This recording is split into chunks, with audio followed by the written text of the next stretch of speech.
Welcome to the Arkaro Insights podcast, where we help B2B executives deliver better results with the latest ideas in change and innovation for your organization. The episodes feature fascinating discussions with interesting people who have a great story to tell, as well as our original content communicated with AI voices. If you can, please read the show notes to get the most from each episode. Thank you for listening. We hope you enjoy it.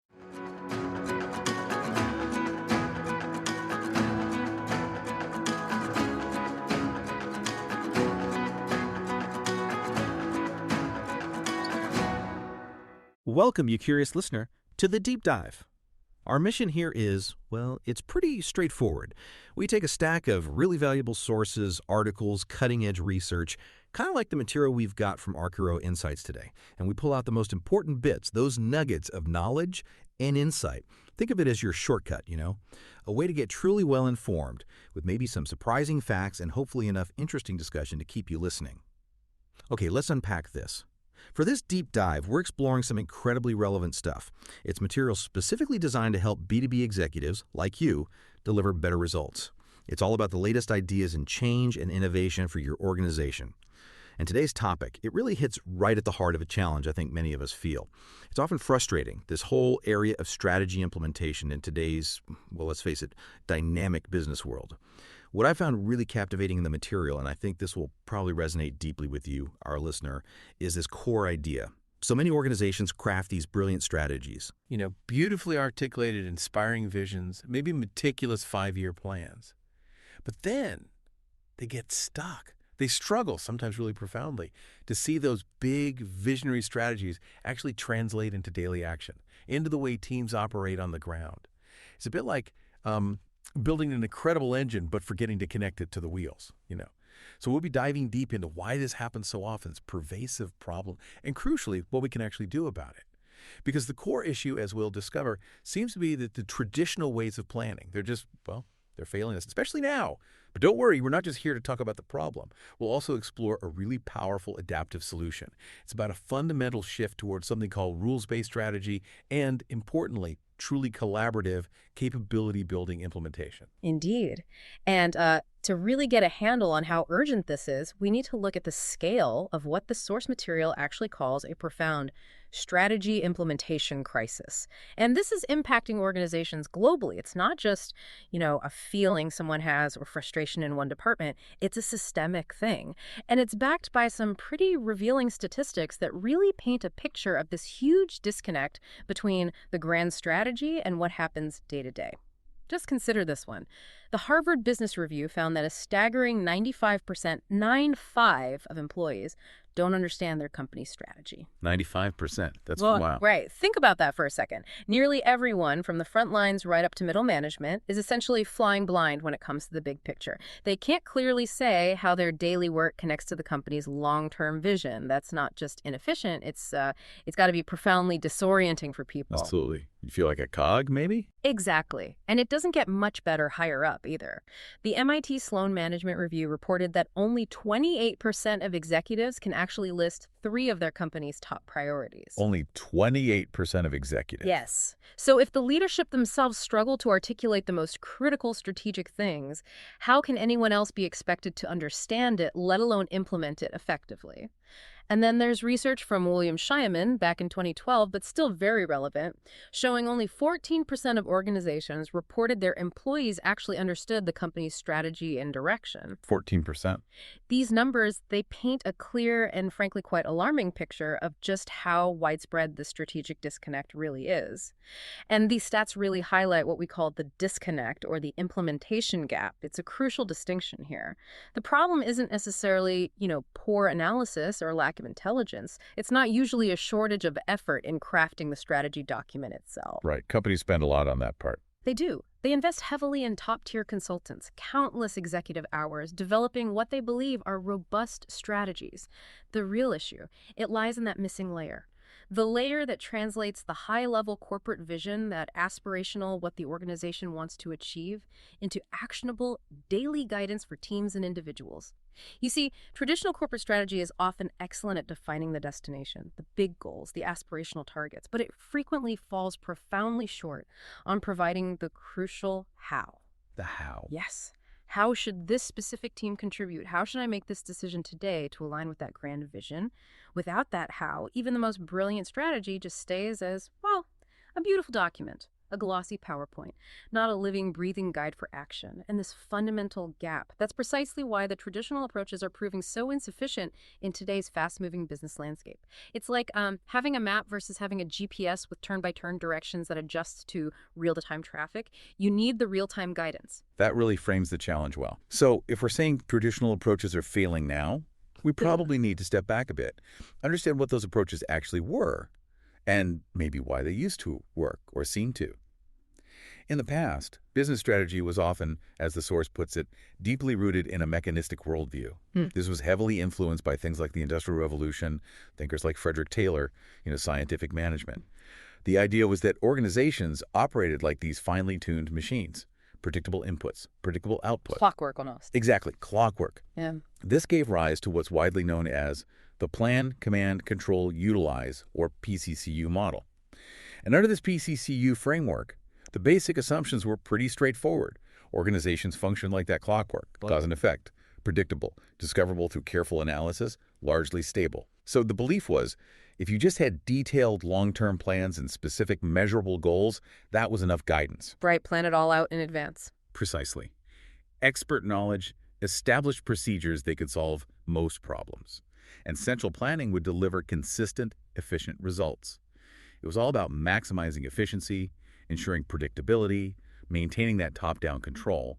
You could sort of engineer your way to success, assuming the world stayed relatively still. Which it did for a while, relatively speaking. It did. And there's a really astute observation from Dave Snowden, who works a lot in complexity theory. He famously said something like, "I was always amazed that Western capitalism adopted the planning cycle and approach of Soviet Russia." That's a great quote. It really makes you think. It does, doesn't it? It's almost ironic. These systems, supposedly built for freedom and market responsiveness, ended up using the rigid planning methods of a command economy. It just shows how deeply ingrained that top-down central planning idea became. And to be fair, this mechanistic model, it worked reasonably well in what Snowden calls clear or complicated environments, situations where solutions were known or at least discoverable by experts through analysis. Like building a factory, maybe? Exactly. Building a factory, optimizing a repetitive manufacturing line. You could plan every nut and bolt. But then, then things started to change dramatically. Building on that point, the business world has fundamentally shifted. The source material really highlights this. It talks about moving away from what complexity folks call LAMO thinking. That's linear, anthropocentric, mechanistic, ordered. Oh, LAMO, okay. Yeah, LAMO. We've shifted from that to a new, increasingly pervasive reality. VUCA. Volatile, uncertain, complex, and ambiguous. VUCA. We hear that acronym a lot these days. We do, and for good reason. It's not just another set of buzzwords. It really describes a profound shift in how business operates, how markets behave, and crucially, how leaders need to adapt. Let's unpack VUCA a bit and think about its impact on strategy. So volatility, that's about the rapid, unpredictable changes we see everywhere. Sudden shifts in customer demand, disruptive tech appearing seemingly overnight, geopolitical events messing up supply chains instantly. Yeah, constant surprises. Then uncertainty. That means there's just a lack of clear information about the future. You don't have all the data you need to make perfect predictions. The horizon's always a bit fuzzy. Right. Complexity comes from all the interconnected parts, both inside and outside the organization. Cause and effect isn't linear anymore. It's often hard to pin down. A small tweak over here can have massive unforeseen consequences somewhere else. You know, the butterfly effect. That interconnectedness, yeah. And finally, ambiguity. This means there's a lack of clarity about what things mean or what the consequences of actions might be. Events can be interpreted in multiple ways. There's often no single, obvious right answer or clear precedent to follow. So multiple interpretations are possible. Exactly. And in this VUCA world, those traditional mechanistic models, the PCCU approach with its rigid plans and top-down commands, well, they're just profoundly inadequate. Like that hiking map in the Whitewater you mentioned. Yeah, precisely. They stifle innovation because they reward sticking to the plan, not creative problem-solving or trying things out quickly. Think about it. A product team follows a rigid plan for months, then market feedback shows a huge flaw or maybe a better opportunity. Right. Happens all the time. But in a traditional model, pivoting means bureaucracy, budget fights, maybe even being seen as failing the plan, even if pivoting is the smart move. This fear of deviating, this sort of reward for just sticking to it, means great, timely ideas often just die. Killed by the process. And these models also slow down decision-making. Any deviation needs layers of approval. Response times get sluggish, which then leads to employee disengagement because people feel like cogs. They can't adapt. They can't contribute meaningfully when things inevitably change. They feel disconnected, undervalued. I can see that. And crucially, as the source points out, those detailed plans, they become obsolete almost the moment they hit the market. And the goals that were meant to guide daily decisions, they just fail to do that when uncertainty hits. Hey, it is time for a quick break. We hope you are enjoying the podcast. If you have any comments or questions, the show notes for this episode have our contact details. We would love to hear from you. Perhaps you might have an idea for a future podcast. And now let's continue. Which brings us back to that military saying you mentioned. A plan never lasts longer than the first engagement with the enemy. Exactly. You plan in the war room, but reality intervenes immediately. So going back to that LAMO acronym, linear, anthropocentric, mechanistic, ordered, I'm curious about the anthropocentric and ordered bits. Does anthropocentric mean we sort of over-relied on human control? Assumed we could predict and dictate everything? Yes, you've nailed it. Anthropocentric here means assuming that humans, especially leaders at the top, can fully understand, predict, and control everything about the organization and its environment. It's very human-centric, underestimating emergent forces and external factors. It leads to this belief that if we just analyze enough data, we can dictate the future. And ordered follows naturally from that. It implies the world works on clear, linear cause and effect. Do A, B always happens. That thinking was okay when things were more stable. But in a VUCA world, those assumptions are dangerous. They blind us to how dynamic systems actually work. Which is why the source argues that in VUCA, organizations are better understood not as static machines, but as complex adaptive systems, CAs. Complex adaptive systems, CAs. Yes. Think of them as dynamic, living, almost flock-like organisms, made up of intricate human interactions, not just static parts. Flock-like organisms. That's a really interesting image. What does that actually mean for a leader on the ground? How does it feel different, leading something that's more like a living system than a machine? That's a really crucial question. Leading CIS isn't about pulling levers and expecting a precise, predictable outcome. It's much more like guiding a flock of birds or maybe a school of fish. You don't tell each individual bird exactly where to fly. Instead, you influence the overall direction and behavior through simple rules, maybe environmental cues. For a leader, this means understanding that intelligence and adaptation are distributed throughout the system, not just at the top. So not just top-down intelligence. Oh, right. It means embracing emergent behaviors, realizing that the best innovations might pop up from interactions at the edges, not from central command. It feels less about having absolute control and more about creating the conditions for success. Conditions like setting clear boundaries, fostering communication, encouraging experimentation, learning from failures quickly, and amplifying positive patterns when you see them. This understanding demands a completely different approach to leadership and strategy. It requires an adaptive mindset, one that's comfortable with ambiguity, uncertainty, constant learning. Leaders need to replace that old PCCU plan, command, control, utilize with something more agile. The source suggests a vision, mission capacity learning, or VMCL framework. VMCL. VMCL is much more aligned with this organic, adaptive nature of organizations today. It focuses on continuous evolution and responsiveness, not rigid adherence to outdated plans. Okay, so if the traditional plans, the static goals, aren't enough for this VUCA world, and if our organizations are more like these evolving flocks, then what is the answer? We clearly need something that gives us that real-time guidance, something to help make good decisions in the moment when uncertainty strikes, and last quarter's plan is already looking shaky. And this is where the source introduces a concept that feels really insightful, maybe even revolutionary. It's Dr. Pete Campo's emergent approach to strategy. The source calls it a breakthrough definition, something that cuts through decades of confusion about what strategy actually is. It's not just tweaking the old models. It sounds like a fundamental reframing. It really is. It shifts the perspective significantly. So the definition he gives is, a strategy is the central rule of a framework designed to unify all actions and decisions around busting the bottleneck to achieving the foremost aspiration. Let's break that down because it feels packed with meaning, especially for, the B2B executives listening. It shifts our focus away from strategy as just a static document, that thick binder, the forecast, the goals. Oh, it's a thing that sits on the shelf. Exactly. It shifts it to an active guiding principle. It's not about trying to predict the future perfectly, because we know that's impossible in VUCA. It's about setting up clear, actionable rules that help everyone in the organization navigate the uncertainty of now, but consistently move towards a shared top priority, that foremost aspiration. And the key is that it's a rule, not just a wish or a target. A rule. Yes. Rules guide behavior now. Aspirations inspire direction for the future. This approach focuses on the behavior. That makes sense. But what makes a rule truly strategic, not just, any old rule, but one that's effective in this VUCA environment? How does it go beyond just being a good idea? That's a critical question. The source lays out 3 essential requirements that elevate a simple rule into a powerful strategic guide. And these aren't just, nice to haves.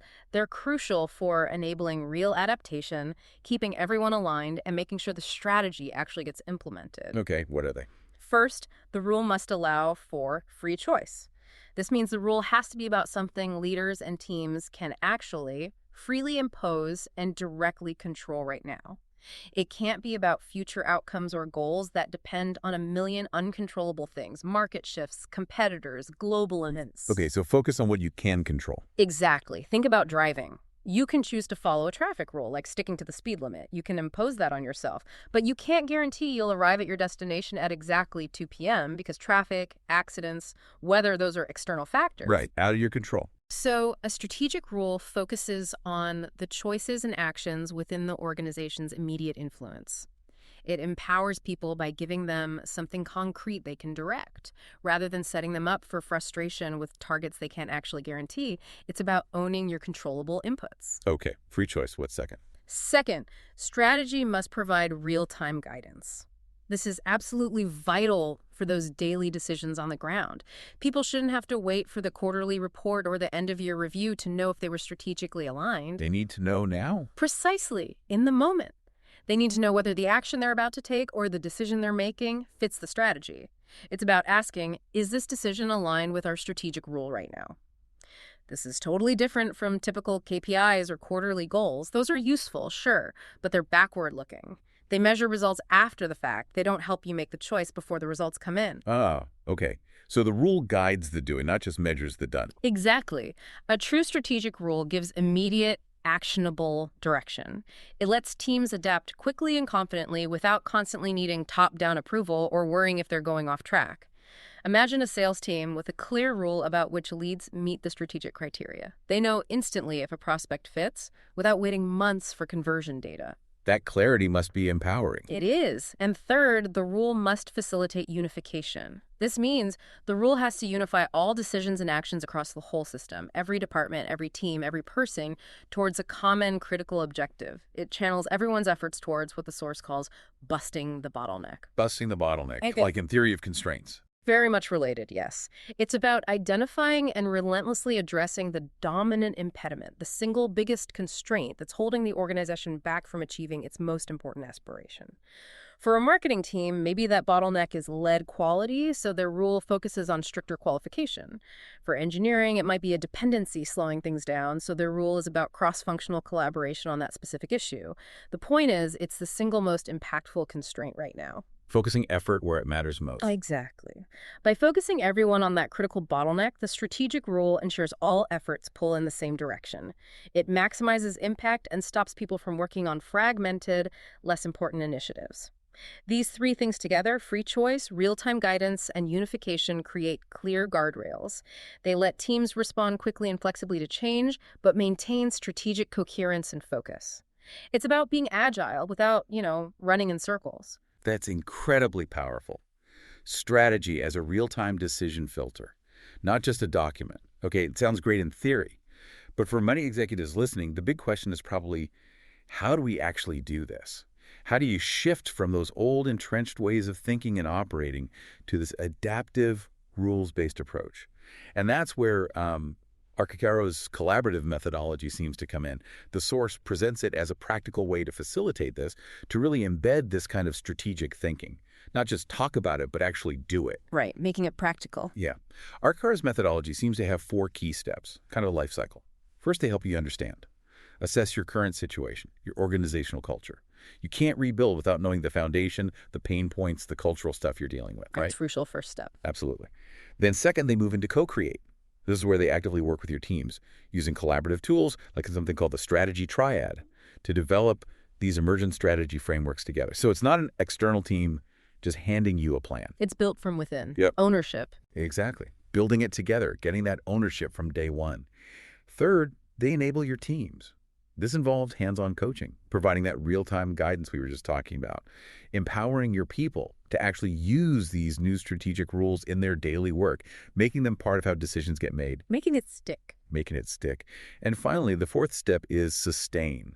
This is about putting in place ongoing review mechanisms, learning loops, adaptation processes, making sure these new capabilities aren't just a one-off project, but become a lasting, evolving part of how your organization operates, your organizational DNA, so to speak. So it lives and breathes. Right. And this really highlights Arkaro's distinctive do-it-with-you philosophy, which sounds quite different from, say, traditional consulting. They don't just deliver recommendations, a slick deck, and leave. The drop-and-run model. Yeah, exactly.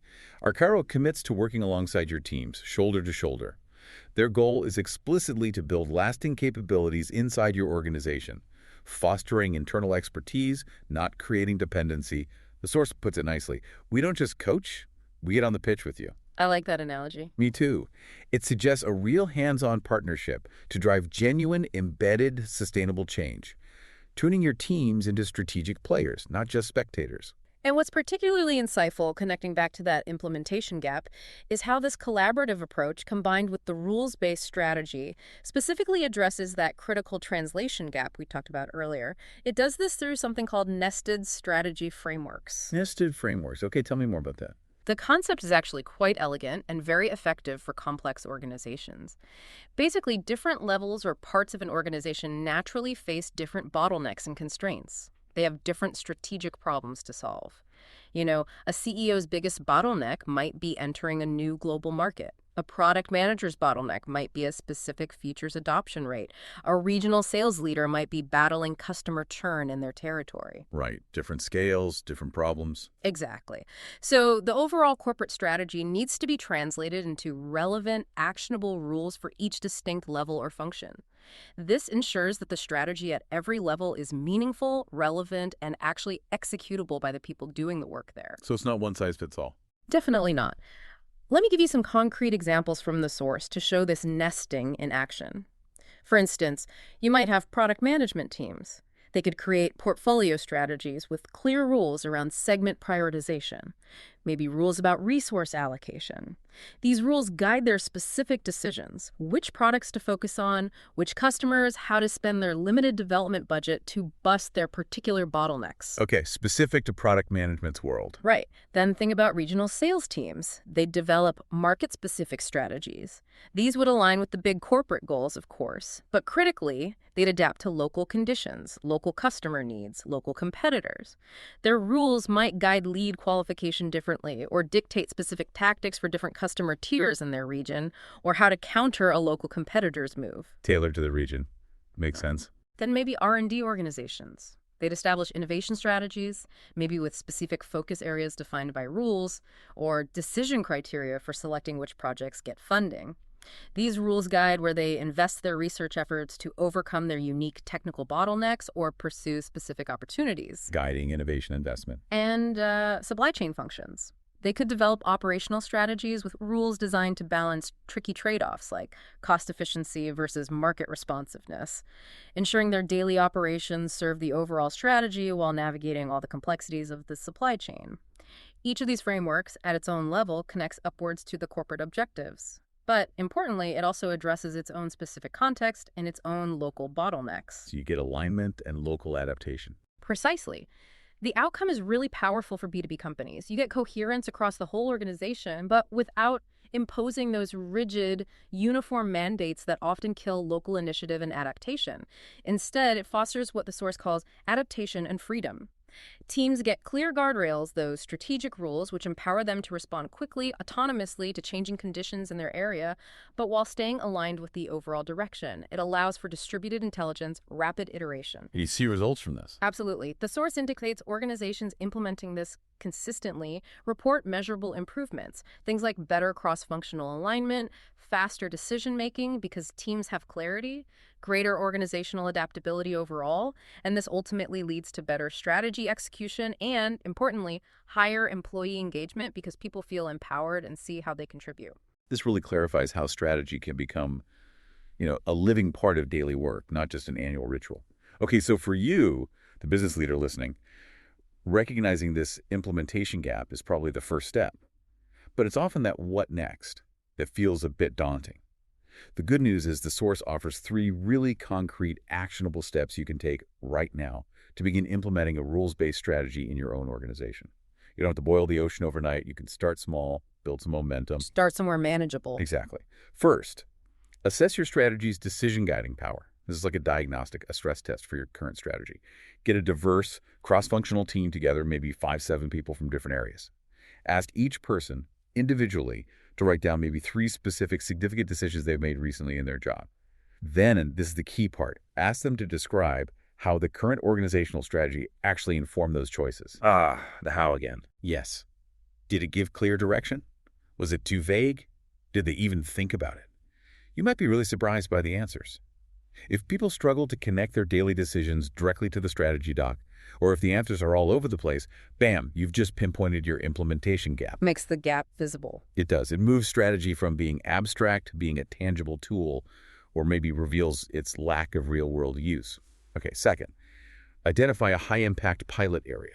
Don't try to change everything at once. That often leads to resistance, burnout. All right, pick your battle. Find a specific functional team, one that faces important, complex choices regularly, but maybe lacks that clear, real-time guidance right now.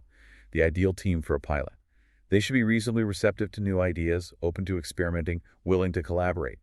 And critically, their success should matter to the overall organization. So it has visibility and impact? Exactly. Maybe it's a team launching a new product, or a sales division entering a new market, or a customer success team struggling with churn. Start small, learn fast, iterate. You demonstrate the value before you try to scale it everywhere. Plus, you build internal champions along the way. Smart way to start. And third, create collaborative strategy development. Once you've got your pilot team, set up facilitated workshops. And these are workshops, not lectures. Hands-on sessions. Bring that co-create step from Arkaro's methodology to life. The initial focus. Get really clear on identifying the most pressing bottlenecks, hindering that team's ability to achieve its goals. Oh. What's the single biggest constraint they face right now? Find the leverage point. Precisely. Then collaboratively, brainstorm and articulate strategic rules designed specifically to attack and bust those bottlenecks. This is where the magic can happen. The team itself defines its own guiding principles. That ensures immediate relevance, immediate buy-in. They build their own guardrails. That creates way more ownership than a top-down mandate ever could. They own the rules. They own the rules.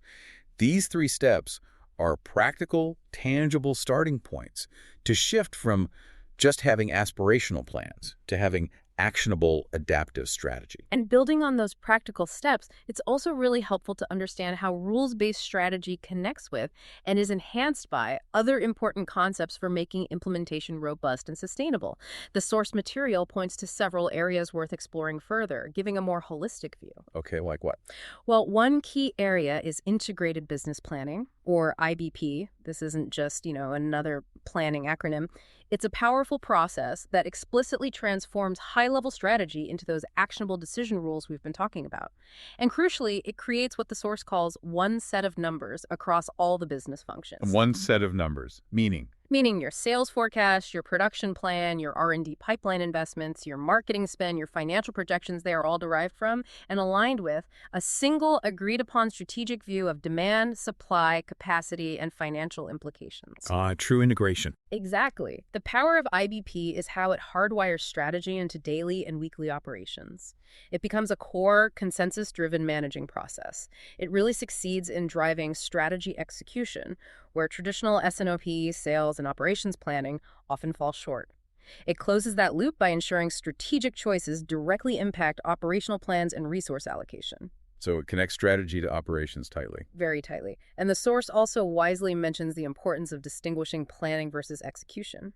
Specifically, S&OP IBP, which are planning horizons, versus S&OE sales and operations execution, which is about the very near-term, day-to-day management against the plan. Keeping those distinct prevents process blur and ensures each serves its purpose. S&OE handles the immediate firefighting within the plan's boundaries. Okay, IBP and S&OE. Got it. What else? Another really critical insight tying back to that adaptive mindset is framing strategy as an adaptive challenge. Harvard's research, which the source mentions, powerfully explains why treating strategy implementation as just a technical problem often fails. A technical problem means? Meaning something you can solve just with expert knowledge, or a new piece of software, or maybe a consultant's report with recommendations.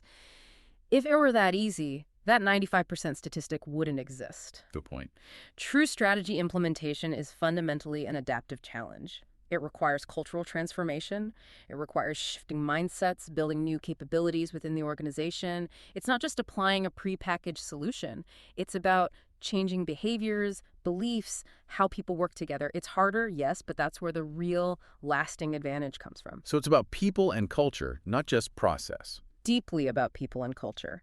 The source also points to some useful practical tools, like the 5 disqualifiers of strategy.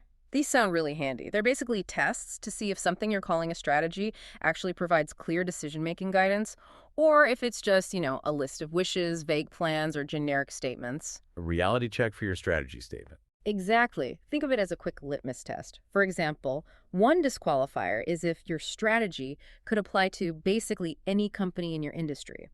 If it's that generic, it's not truly strategic for your unique situation, your specific bottleneck. Right. It needs to be specific to you. Another disqualifier is if it's just a restatement of a goal, like increase market share. That's a goal, not a strategy. A real strategy defines how you'll make choices, what rules you'll follow to achieve that goal. These adaptive tests help you cut through the fluff, the planning theater, and see if you have something actionable. Useful test. And you mentioned one more. Yes. Finally, for understanding why emergent solutions are so essential, especially in complex situations, the Sinofin framework is briefly mentioned. Sinofin. Right. That helps categorize problems. Exactly. Clear, complicated, complex, chaotic. It really reinforces why that Soviet Russia approach, the rigid top-down planning, is just completely wrong for a truly complex VUCA world.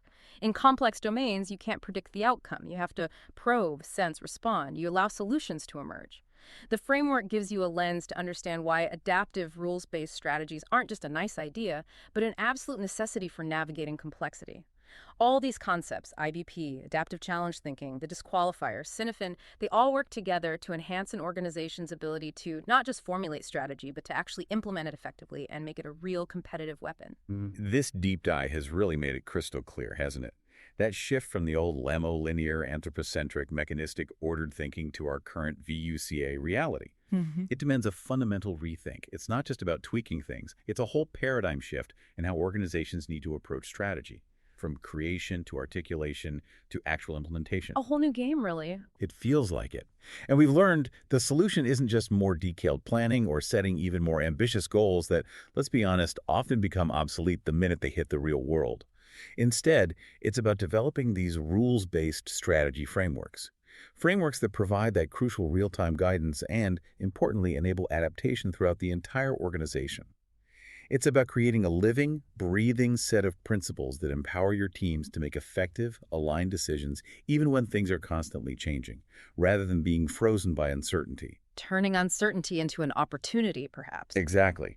And what this also means, and this feels critical, is moving beyond maybe the traditional do-it-for-you consulting model.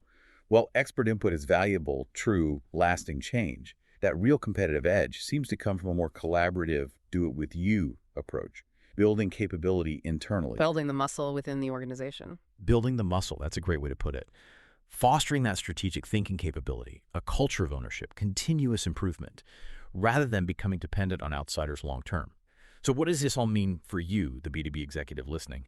It means your organization can transform strategy, move it from being that annual, maybe painful exercise into a living, breathing capability. something that not only drives daily decisions effectively, but also creates sustainable competitive advantage in this unpredictable world we're all navigating. We've certainly covered a lot of ground. We've explored that critical shift, moving away from the traditional mechanistic planning that, worked okay in more predictable times, towards this adaptive, rules-based approach that's really designed to thrive in our VUCA world.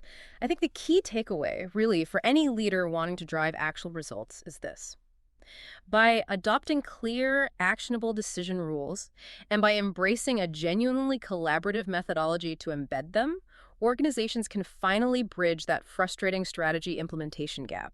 You can foster both strategic coherence, everyone pulling together, and the operational freedom needed to adapt quickly. Coherence and freedom, that's a powerful combination. It is, and this raises, I think, an important question for every leader, every organization listening right now. The question isn't if your industry will face more volatility, more uncertainty, more complexity, more ambiguity in the coming years. I think we can take that as a given. Seems inevitable, yeah. The real question is your organization equipped? Do you have strategy frameworks in place that can not only adapt to that constant change, learning and evolving rapidly, but also maintain coherence and focus amidst that chaos? Now, that's definitely a challenge, but viewed differently, it's also an immense opportunity, an opportunity to build sustained competitive advantage by being more adaptable, more focused, more effective than competitors who might still be stuck in those older ways of thinking. It's about turning VUCA from a threat into a potential advantage. That's a great way to frame it. Yeah. An opportunity. So if you're listening and you're ready to tackle these challenges head on, ready to really transform your strategic approach, the team behind these fantastic insights we've been discussing today, Arkaro, they specialize in exactly this: collaborative, do-it-with-you strategy implementation. They are experts at helping B2B executives like you deliver better results and, crucially, build those lasting strategic capabilities within your own teams. Getting on the pitch with you. It's exactly getting on the pitch with you. And they're offering a free, no-obligation 30-minute strategy assessment. It's a chance to discuss your specific challenges, your context, and understand how this emergent approach to strategy could benefit your organization. It's a focused conversation tailored to you, designed to provide real value, not some generic pitch. A chance to explore possibilities. Precisely. To connect directly with Mark Blackwell for this assessment, you can email him. His address is mark@arkaro.com. That's M-A-R-A-R-K at A-R-K-A-R-O.com. Mark, M-A-R-K, at Arkaro, ARKARO.com. You can also learn a lot more about Arkaro's services and explore further resources on this topic and many others related to strategy, innovation, and change. Just visit their website at www.arkaro.com. That's www.d.arkaro.com. And you should also follow Arkaro on LinkedIn. They share a wealth of additional articles, case studies, and insights there regularly, which can really deepen your understanding of all these crucial concepts we've touched on today. Lots of good stuff there. Definitely worth checking out. So thank you for listening to The Deep Dive. And if you found this conversation helpful, insightful, maybe even sparked some ideas, please do share it with colleagues or anyone else you think might benefit. Spread the word. Spread the word indeed. Thanks again for tuning in.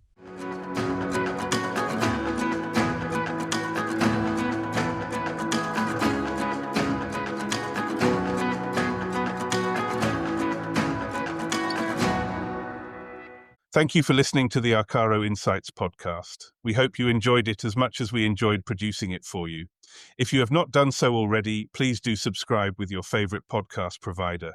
Even better, it would be hugely appreciated if you could share the podcast with friends and colleagues. Thank you.